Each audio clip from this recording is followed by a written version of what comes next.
Chapter 23 Non-Communist Anarchists. Before we proceed, let me make a short explanation. I owe it to those anarchists who are not communists. Because you should know that not all anarchists are communists. Not all of them believe that communism, social ownership, and sharing according to need would be the best and most just economic arrangement.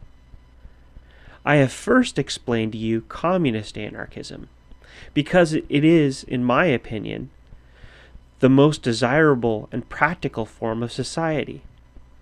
The communist anarchists hold that only under communist conditions would anarchy prosper, and equal liberty, justice, and well-being would be assured to everyone without discrimination. But there are anarchists who do not believe in communism. They can be generally classified as individualists and mutualists. All anarchists agree on this fundamental position, that government means injustice and oppression, that it is invasive, enslaving, and the greatest hindrance to man's development and growth. They believe that freedom can only exist in a society where there is no compulsion of any kind. All anarchists are therefore at one with the basic principle of abolishing government. They disagree mostly on the following points. First, the manner in which anarchy will come about.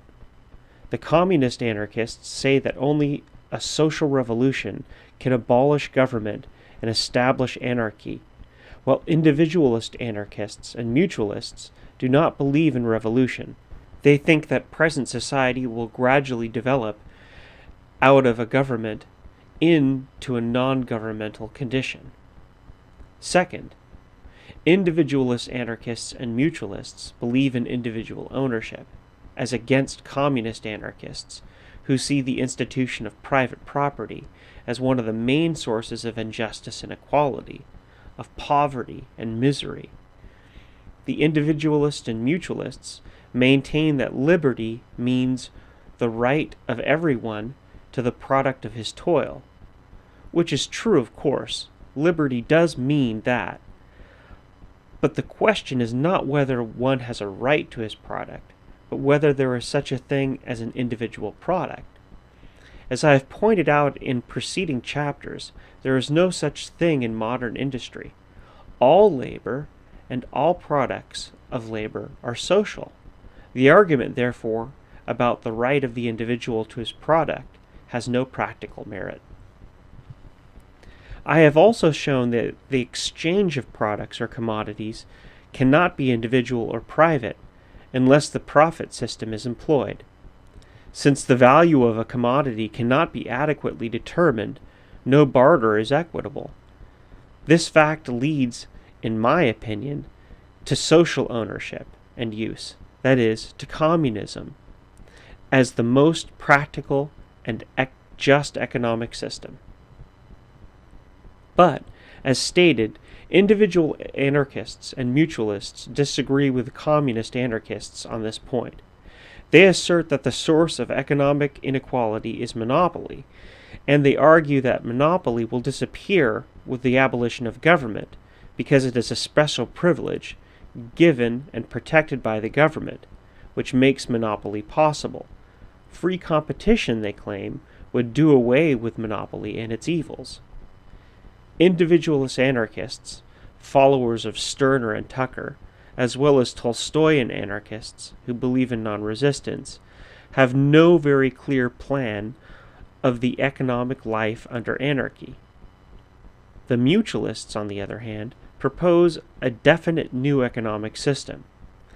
They believe, with their teacher, the French philosopher Proudhon, that mutual banking and credit without interest would be the best economic form in a non-government society.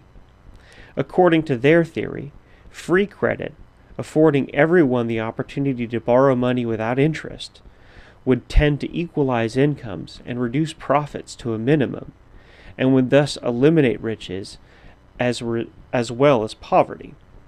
Free credit and competition in the open market, they say, would result in economic equality, while the abolition of government would secure individual freedom. The social life of the mutualist community as well as the individualist society, would be based on the sanctity of voluntary agreement of free contract. I have given here but the briefest outlines of the attitude of individualist anarchists and mutualists. It is not the purpose of this work to treat in detail those anarchists' ideas which the author thinks are erroneous and impractical. Being a communist anarchist, I am interested in submitting to the reader those views that I consider the best and soundest. I thought it fair, however, not to leave you in ignorance about the existence of other non-communist anarchist theories.